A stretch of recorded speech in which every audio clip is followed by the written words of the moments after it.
After analyzing Chapter 1014, I had a question that popped into my head.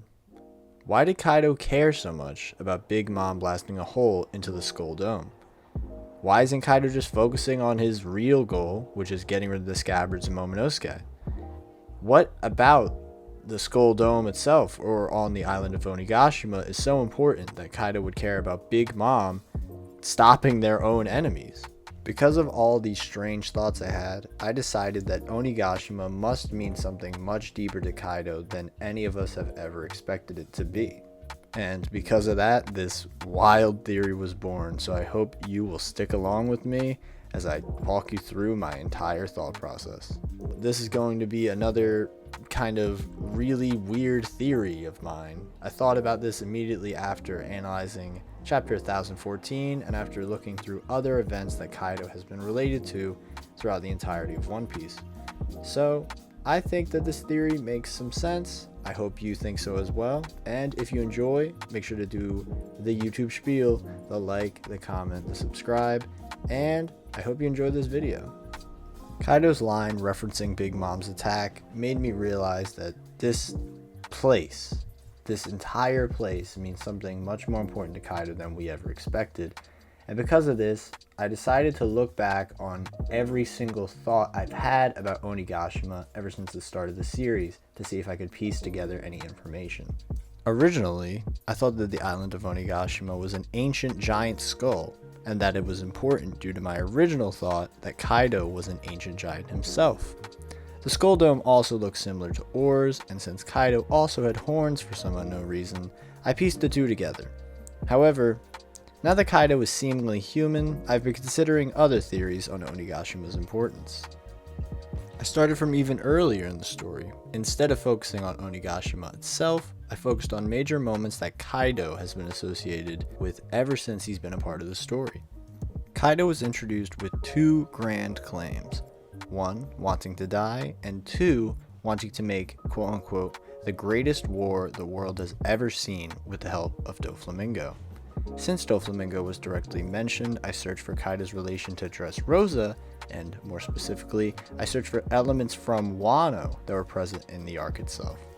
This led me to examining the weapons that Doflamingo was shipping more thoroughly.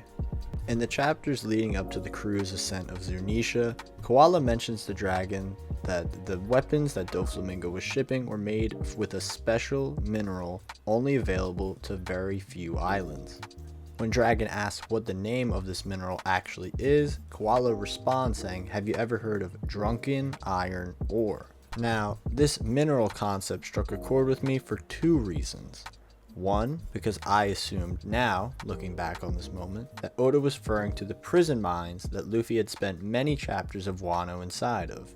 However, I believe that this is a red herring for the true importance of this mineral, and I think that it has much more to do with Kaido than Oda has put into the readers' heads. This is not to say that the prison of Wano wasn't made to extract this mineral. However, I would say that this would more so further progress Kaido's goal of breaking the citizens of Wano than just for the creation of weapons itself. The second reason that this mineral concept struck a chord with me was the name of the mineral itself being drunken iron ore. Drinking is not usually associated with a ton of characters of One Piece besides Zoro. However, Kaido has been shown predominantly as a drinker ever since he's been introduced in the series. After putting together the fact that the ore is literally called the drunken iron ore and that Kaido is often associated with drinking, I started to wonder if this connection with the ore and drinking could possibly lead to this connection between Onigashima and the ore. It's been shown multiple times throughout the series now that Kaido cares immensely about Onigashima. However, we have no explanation as to why. It's been shown when Oden tried to raid Onigashima 20 years ago in the past, Kaido actually came to mainland in order to stop him before he could even reach it because he had the information from Kanjuro. And even now in the most current chapter, he got visibly annoyed that Big Mom caused so much damage to the Skull Dome. Another important piece of information we know about Onigashima is that it was originally named something else. We are told this because Marco says that the island used to be called something else while he was on his travels while Whitebeard was still alive. Clearly, Kaido knows something about Onigashima that either many people in the One Piece world don't know, or Oda is intentionally not telling us the importance of Onigashima itself. Either way, I believe it will be explained in Kaido's flashback. As I mentioned earlier, I believe that the prison mines on Udon were just a red herring for us to believe, oh, that's where the drunken iron ore is from.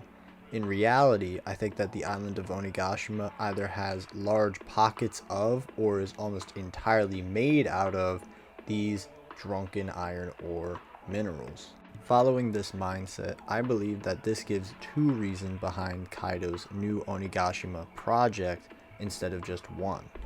Number one, the clear purpose of the new Onigashima project is to set the island as a symbol of new power across the land of Wano. This would ensure that the entirety of the mainland is under Kaido's control as well, while also suppressing the morale of those on the mainland already. And number two is to make sure that the mineral pocket within the island of Onigashima is kept at the center of Wano. This way, no intruders would be able to gain access to this mineral without directly contacting Kaido himself. This idea behind the new Onigashima project would fit with the idea that Kaido is the most stereotypically empirical of the Yonko.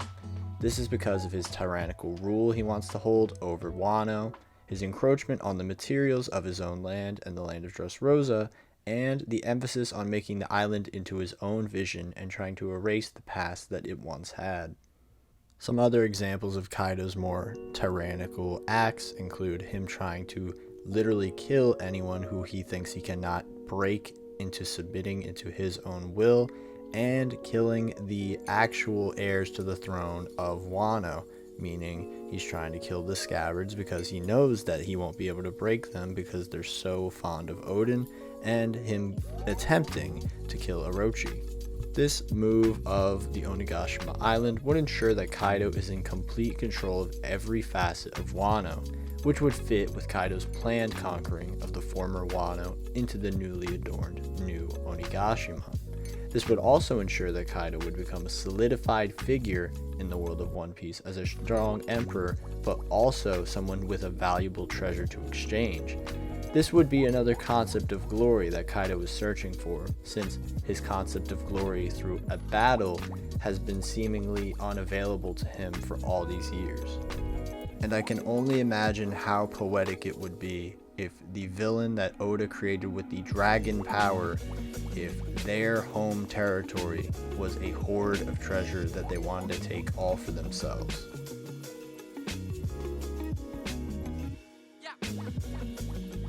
That's my thoughts on the importance of Onigashima for now. Obviously, we don't know exactly what it would be, but I think this is a pretty good estimate as to what I think it would be. I know it may be a long shot, but I'm curious what you all think. I would like to thank fellow new YouTuber in Randy Troy's Discord server, Zalo, Analysis and Theories. Without him, I never would have thought of the dragon koala scene from Dressrosa because that was in his recent video, and I'll link that below. Obviously, if you could tell, the drunken iron ore that I got from that video really inspired me for kind of this ball rolling that led to this entire theory. So I really did appreciate that video.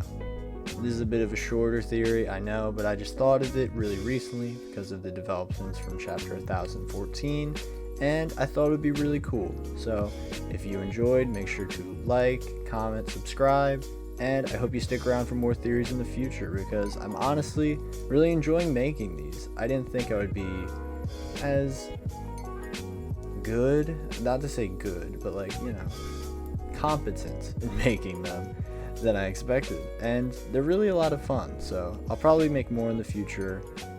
Yeah, so hope you stick around, and I hope you enjoyed the video.